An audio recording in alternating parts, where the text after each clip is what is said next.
Bonjour Julie, comment vas-tu? Bonjour, ça va super bien, merci. Eh Merci de merci, l'invitation. merci à toi d'avoir accepté l'invitation pour ce deuxième épisode là, du balado qui s'intitule Lumière sur nos cadeaux mal emballés, qu'on peut écouter sur les plateformes de balado ou encore même sur ma chaîne YouTube. Donc, je vous mettrai les liens de tout ça en dessous. Je voulais, juste avant, en introduction, redéfinir un peu c'était quoi ma vision là, par rapport à cette notion de cadeau mal emballé parce que je sais, j'ai vu que dernièrement, bon, des gens peuvent être, quand on est vraiment dans l'événement marquant, la maladie, l'accident, peu importe, la dépression ou autre, on le voit pas le cadeau, on veut même pas le voir, tu sais, on passe par un aspect de colère justement, puis de frustration, puis quand les gens nous disent, oh, ça va bien aller, tu vas voir, avec le temps, ça va passer, c'est même un peu fâchant, tu sais, de se faire dire ça quand on est dans l'événement. Fait que c'est clair que ce dont on échange ensemble avec les invités là, dans ce balado, c'est vraiment souvent longtemps, un peu moyen, très longtemps après qu'on voit cette transformation-là, qu'on voit comment l'événement marquant a pu, oui, changer notre vie, puis peut-être nous faire développer de nouvelles habiletés, redécouvrir des dons qu'on avait peut-être et qu'on n'avait pas exploités, qui peut aussi nous avoir fait, pourquoi pas, déménager, changer de vie, ou presque là, totalement, puis changer souvent de carrière. Alors voilà la petite intro que je voulais faire. C'est à ton tour, ma chère, de te présenter un petit peu en termes de. Ben, avant de dire ce que tu fais aujourd'hui, peux-tu directement nous dire qu'est-ce qui t'est arrivé, toi, comme événement marquant dans ta vie? Ben, en fait, je pourrais dire que tout a nécessairement comme commencé d'une certaine façon il y a à peu près une vingtaine d'années lorsque j'ai fait une dépression majeure, burn-out, où justement il y a toutes sortes de diagnostics qui sont apparus dans ma vie par la suite qui a fait en sorte que OK, je devais me repositionner, je devais me déposer et pour des remises en question aussi qui a été soulevée à travers tout ça.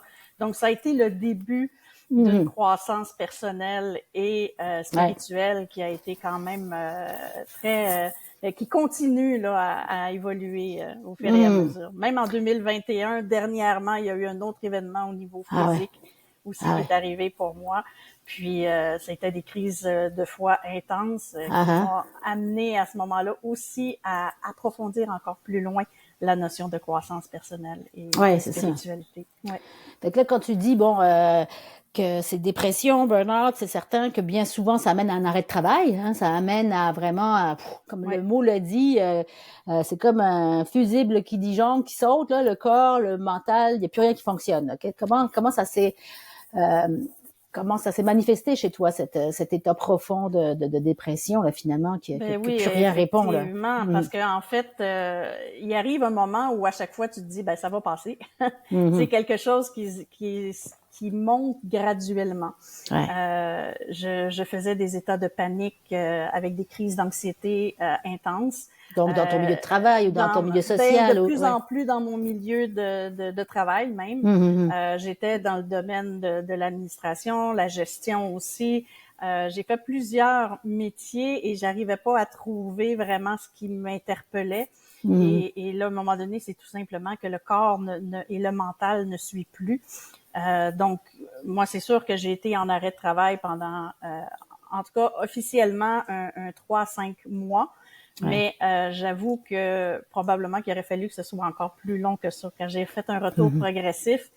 Et pour moi, ça l'a juste comme confirmé que j'étais pas à la bonne place, tout Ben, c'est simplement. sûr que j'imagine que le retour, bon, c'est sûr qu'il y a toujours les préoccupations de la santé, l'économique, et ci et ça. Puis bon, oui, il peut bien y avoir le médecin, j'imagine, les traitements, mais bon, à un moment donné, la réalité nous rejoint avec nos engagements économiques et tout ça aussi monétaires. Mais j'imagine que c'est un retour à reculons, tu sais, comme tu dis. Retourner 3, 5 mois, des fois c'est très court ça là pour se rebâtir là, tu sais. Puis j'imagine que c'est vraiment à reculons. Mhm. Et oui, parce que à reculons, et aussi, c'est parce qu'en même temps, on réalise qu'avant, il y a 20 ans, c'était très tabou aussi.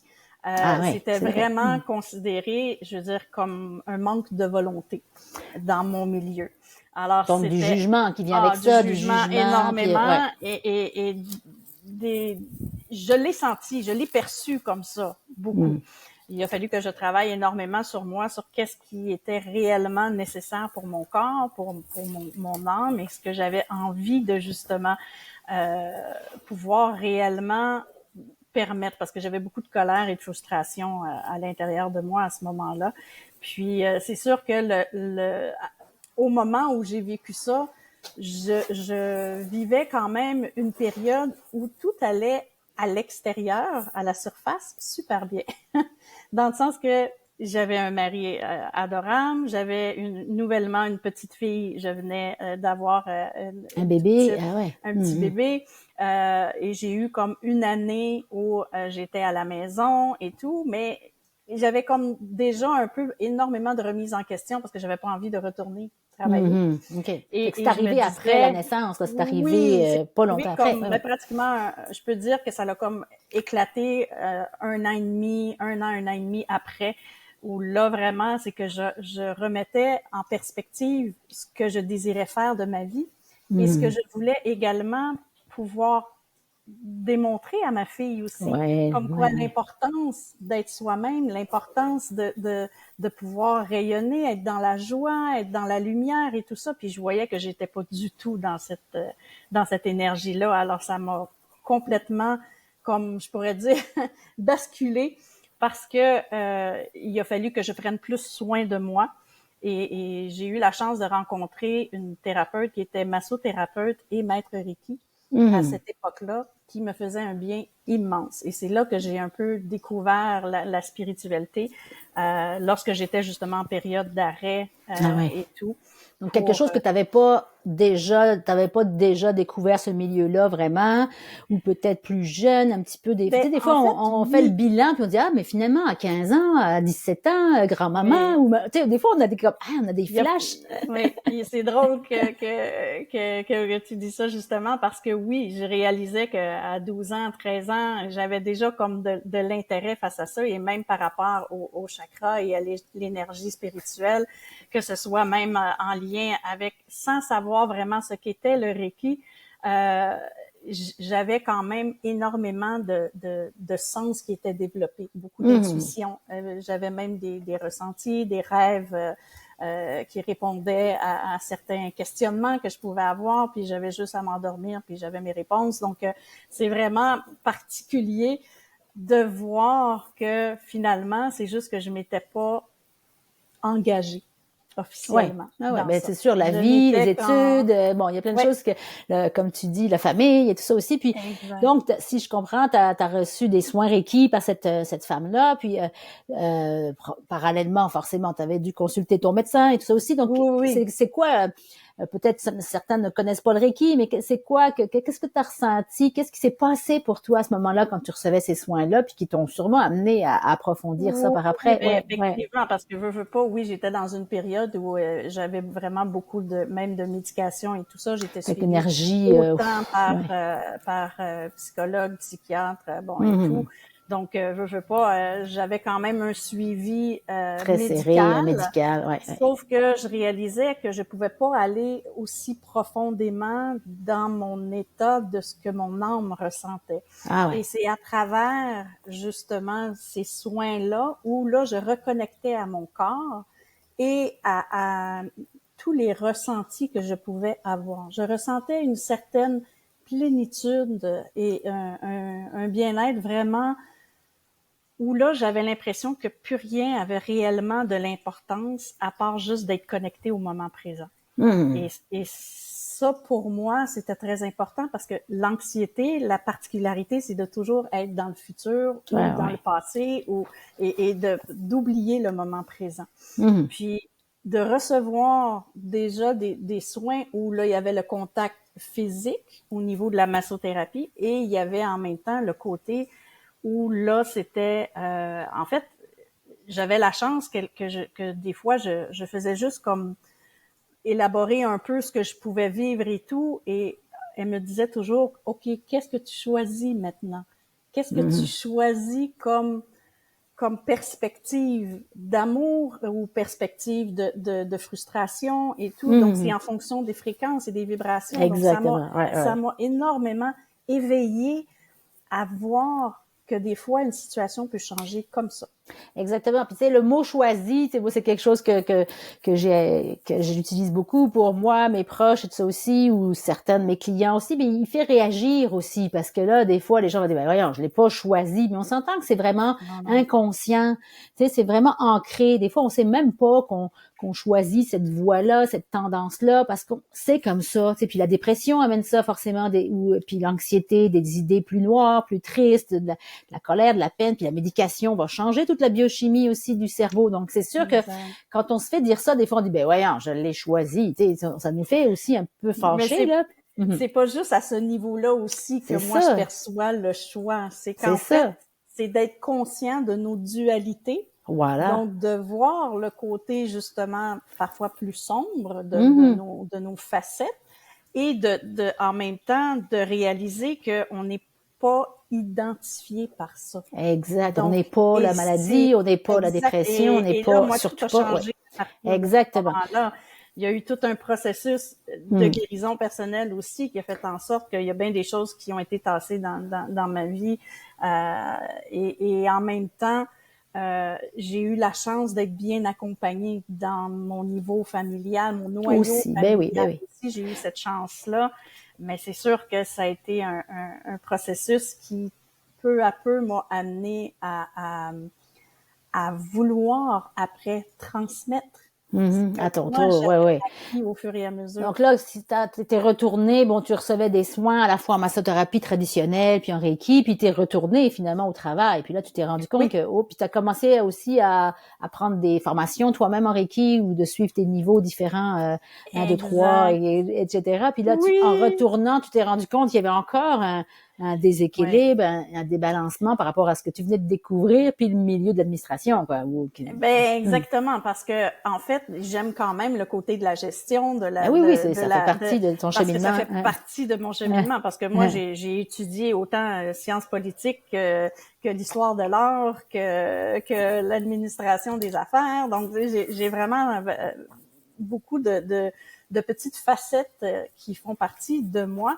Mais je réalisais qu'effectivement, quand je suis retournée sur le marché du travail, que d'être enfermée entre quatre murs pour moi et je n'avais pas autant le contact social qui pour moi est important, le contact avec l'humain que je ne retrouvais pas dans le domaine où j'étais. Mais je veux pas dénigrer ce domaine-là parce que évidemment, il y a tellement de choses et d'avantages aussi en lien avec ça, parce que c'est des facettes qui, pour moi, ont été très bénéfiques par la suite. Là. Donc, c'est de voir justement tous les côtés bénéfiques de nos parcours. Oui, c'est sûr. Exactement. Puis tu sais, quand tu reparles donc de la notion de choix, c'est que ces outils-là qu'on découvre comme ça sur notre chemin, tu sais, il n'y a pas de hasard, il y a des synchronicités, il y a des rencontres avec telle personne. Ben, ces outils-là, ça prend une discipline, ça prend un certain travail. Tu sais, il n'y a pas de baguette magique, là. Tu sais, ça se fait pas du jour au lendemain, que ce soit en Reiki, en masso ou n'importe quoi. Puis bon, oui, tu as trouvé une thérapeute qui t'a bien accompagné là-dedans, à tel point que ça, progressivement, ça a changé des choses en toi.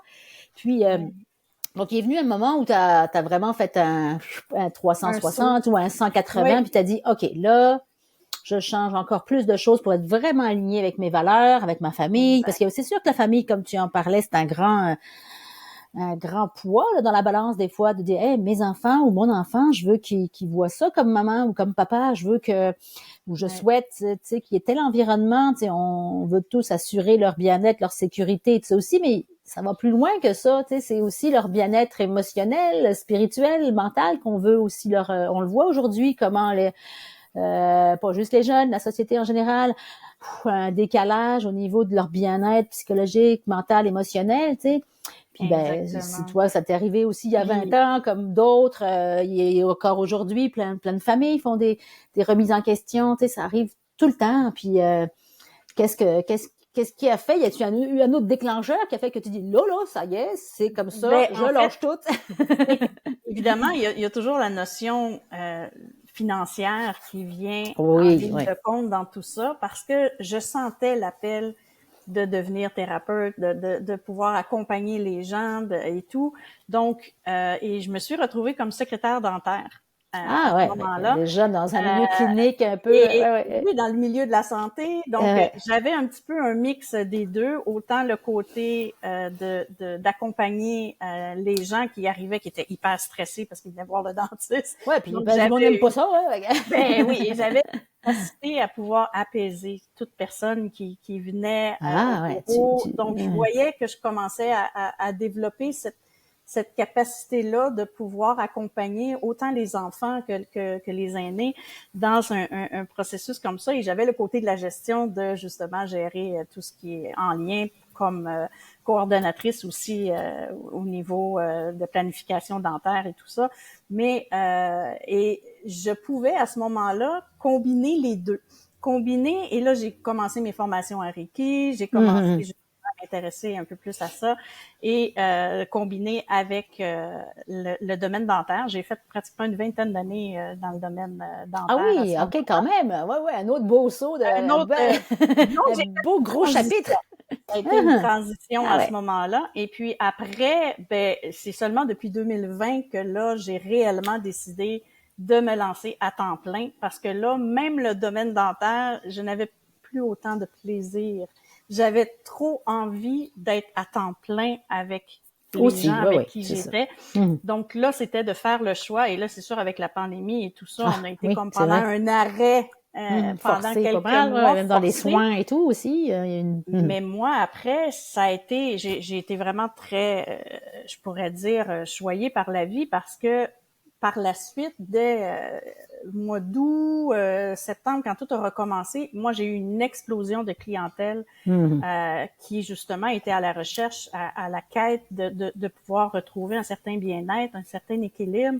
Donc, et c'est là que j'ai pu aller à ce moment-là à temps plein dès Choisir, septembre ouais, ouais. 2020 et là choisir officiellement de pouvoir aller dans tout ça. Mais veux pas, mon corps aussi réagissait et c'est pour ça que l'année d'après, moi en tout cas c'est comme ça que je l'ai perçu, mon corps a réagi en fonction aussi de toutes les frustrations que j'avais accumulées au cours des Ah ouais. dernières années. Et ça l'a explosé dans des crises de foie et tout, Ah ouais, ouais. où j'ai failli me faire opérer, mais finalement, je me suis pas fait opérer pour la vésicule biliaire. J'ai travaillé énormément sur moi aussi, mais sur le principe, avec tous les autres outils que j'ai été chercher en cours de route, que Donc le ce soit foie en le médecine traditionnelle décodage. chinoise, c'est bien relié à la colère, hein, si je me souviens Ben, bien. vu que c'est relié Colère, à la vésicule biliaire, c'est beaucoup la vésicule biliaire, rancœur la aussi. Donc, rancœur. OK. Fait c'est que tu as des travaillé choses, beaucoup, parce que tu as aussi développé oui, la réflexologie, si je me trompe. Hein, c'est ça oui, aussi comme exactement, apprentissage. à Donc, travers tout ça, parce tu qu'en t'es 2016, auto-traité là aussi beaucoup. Tu t'as travaillé beaucoup tes propres organes, comme tu dis, puis tes propres ben, pieds et mains et autres. exactement, parce qu'il y Ah a ouais. tout le corps. Donc, j'ai appris la réflexologie corporelle à travers tout À ce ça depuis moment-là, ah, OK. 2016. Ben, en Ah, 2016, t'avais j'ai commencé avant. commencé avant OK. de partir à temps plein Puis avant officiellement. l'épisode du foie et vésicule Avant biliaire. C'est l'épisode drôle, hein? du Ah foie ouais. et tout. Donc, mais je veux dire, c'est aussi en lien que parfois on a l'impression que, puis là je me disais, mais j'ai pas tant de colère que ça en dedans de moi. Pour comment ça se fait que j'ai tant de réactions physiques et tout. Mais c'est tellement subtil et ça Ah ouais. s'accumule et c'est tous les moments où je me suis oubliée, où C'est j'ai ça, hein, comme tu laissé dis, ça a été traîner sur des 20 ans quand choses même, un retour dans un autre milieu, mais toujours en lien énormément. avec l'administration de ça aussi. Puis que, Puis, ah, puis et est-ce que tu le par la faisais pareil à temps partiel à ce moment-là? Je veux oui, dire, bon, oui, tu faisais aussi des soins à temps partiel et ton travail à temps plein, pareil, oui, en administration. Ouais, c'est ça. Donc oui, c'est oui. ça, je comprends le Puis fait que, après, le ouais. domaine dentaire aussi à temps partiel. Ah, temps À ce partiel, les moment-là. deux à temps Ouais, partiel, ouais, OK. ouais. Je Mais faisais c'est certain moitié, que, tu sais, notre moitié. sécurité, c'est la base, hein, tu sais, notre sécurité financière, c'est la base, puis c'est parfait. Tu sais, ça me fait penser, j'ai des amis, des collègues qui aussi ont développé plein d'habiletés, de soins, de ci, de ça, puis ils me disent, ben oui, mais j'ai un bon emploi, puis oui, c'est exigeant, mais oui, je l'aime, puis je veux pas le lâcher. Mais t'es pas obligé de le lâcher non plus si Non, tu arrives à exactement. combiner les deux, parfait. Exact. Puis comme tu dis, si on n'est plus là, ton corps t'a encore parlé, effectivement. Si on Oui. n'est plus parfaitement dans la bonne Et voie, l'alignement de tout ça, ben oui, ça, il y a c'est encore des justement signes. à partir de ce moment-là où là, on dirait que je pourrais dire ma conscience spirituelle a quadruplé. autant Ah, au ouais. niveau de mes Quand ça a dons été... qu'au niveau, parce que j'avais déjà des ressentis qui étaient déjà très présents et tout ça. Mais 2020-2021, je peux dire que ça a été un tournant Ah, ouais. encore Une autre important, étape. Ah, ouais, ouais. autant important que je peux dire qu'il y a 20 ans avec la dépression. Ça a été, je Mhm. peux dire, deux éléments clés qui ont amené à aller à l'intérieur de moi encore plus au niveau de mon Wow. cœur, au niveau de mes Ben oui. membres, de ressentir ce que réellement je souhaitais aussi mettre en place et avancer dans tout ça. Parce que oui, j'ai acquis au travers, parce que moi, je suis quelqu'un qui suit toujours des cours, toujours des petites Ah. formations, par-ci, par-là. Et justement, principalement, bon, il y a eu le Reiki, il y a eu la réflexologie corporelle qui est rentrée dans ma vie en 2016. Et là, j'ai eu plein de belles prises de conscience et tout ça avec Diane Thériault, qui était ma professeure et presque mentor, je pourrais dire, en même temps. Et justement, en 2021, j'ai là, avec tout ce qui se brassait pour moi, j'ai suivi des cours aussi en Tien Chi, qui Mhm. est un autre type de soins énergétiques. Et c'est, Mhm. on dirait vraiment à partir de là Que que t'as tout est découvert devenu encore un comme autre domaine. Ah, c'est exponentiel, intéressant. ouais, Donc, qui est c'est les devenu trois sphères, c'est plus assumé. les trois Ouais, domaines que tu maintenant à temps plein, que tu accompagnes les gens, oui, Reiki, Tian Chi, réflexologie. Ah, c'est super. Et dans quelle exact. région, pour conclure, si les gens, après avoir écouté cette entrevue, aimeraient te rencontrer, dans quelle région est-ce que tu es, Julie? Ben certainement. Donc présentement, je suis dans la région de Laval, Laval. donc Bon. dans le secteur de Fabreville. Éventuellement, je vais être une partie à Blainville, puis Tu vas te on, déplacer sur on la va rive nord de voir. Montréal. Oui, Bon, super. exactement. Donc Ah, ben merci de cette grande générosité dans ton partage. Je pense que ça donne beaucoup d'espoir aussi des fois aux gens qui sont aux prémices de tout ça ou qui sont dans tout ça de dire ah ok c'est vrai tu sais je vais trouver moi aussi il va y avoir des petites lumières là, qui vont m'aider des gens je pense qu'il faut vraiment y croire mais c'est sûr qu'à un moment donné on est pris là-dedans dans le tourbillon puis on a de l'aide, oui. on a de l'entourage, on a forcément le système de la santé qui nous soutient avec ça aussi, mais tu sais, on s'entend que c'est tardu, Ben, puis là, quand on voit cette lumière-là, puis qu'on voit des beaux témoignages comme ceux-là, ben tu sais, ça met un baume un petit peu pour dire, ok, je prends une journée à la fois, une petite bouchée à la fois, puis comme tu disais, le moment exact. présent, puis il va y avoir des belles choses sur mon chemin, tu sais. Mm-hmm. Puis d'aller chercher, justement, on parlait de synchronicité, je tiens à ajouter l'importance, justement, que lorsque déjà on décide de changer les choses, ou du moins de changer notre vibration, notre énergie, il y a quelque chose déjà en partant qui s'enclenche dans Exactement. l'univers Ouais, et on ouais, ouais. rencontre des gens. Et pour moi, j'ai eu des gens par la suite. J'ai eu une coach, une mentor mystique, Véronique Henley, qui m'a suivi pendant longtemps et qui m'apportait des réponses, des méditations, de la pleine Mm-hmm. conscience et tout ça. Puis Venusia Starchild récemment aussi, qui m'accompagne dans la voie du cœur. Donc, ce sont tous des Mm-hmm. personnes qui, pour moi, sont arrivées dans ma vie en synchronicité, qui m'aident dans ce processus-là. Exactement. Puis, mais comme Oser tu dis, demander. tu sais, à cette synchronicité, c'est ça, tu sais, on est émetteur et récepteur, hein, tu sais, au niveau de nos pensées, de nos vibrations et tout ça aussi. Puis donc, c'est sûr que, à un moment donné, dès qu'on commence à émettre ce besoin, cette intention qu'on demande, peu importe nos croyances, nos traditions, nos cultures, qu'on demande de l'aide, qu'on demande, puis même en restant chez soi en petite boule, tu sais, il y a des choses qui arrivent. On vient de faire la demande, tu sais, on vient de faire la demande. Ou même aux autres, tu sais, d'oser demander à ma voisine, hey, ça file pas, pourrais-tu me ramener ça de l'épicerie, tu sais, combien de fois moi j'ai dit à ma voisine malade, hey, tu vas me dire, là, j'y vais à l'épicerie tous les jours, je vais te le ramener ton lait ou ton pain, tu sais. Elle Oui, attendait son fils qui venait la visiter juste une fois par semaine, mais j'ai dit, je vais y aller, moi, te chercher ton petit morceau ben, d'épicerie, tu sais, les gens osent pas, tu sais, on a peur de déranger, peur de, comme tu dis, il y a la honte, il y a la gêne, il y a plein de choses, mais en tout cas, pour conclure ce volet-là de l'entrevue, je te remercie vraiment de ce partage et je suis certaine que ça a pu inspirer, j'espère, bon nombre d'auditeurs ou de gens qui auront vu aussi là, en format vidéo, oui, oui, et oui. audio. Alors, merci beaucoup, Ben, Julie. Je te souhaite une merci magnifique beaucoup. journée. À très bientôt. Au revoir. Merci. Au revoir.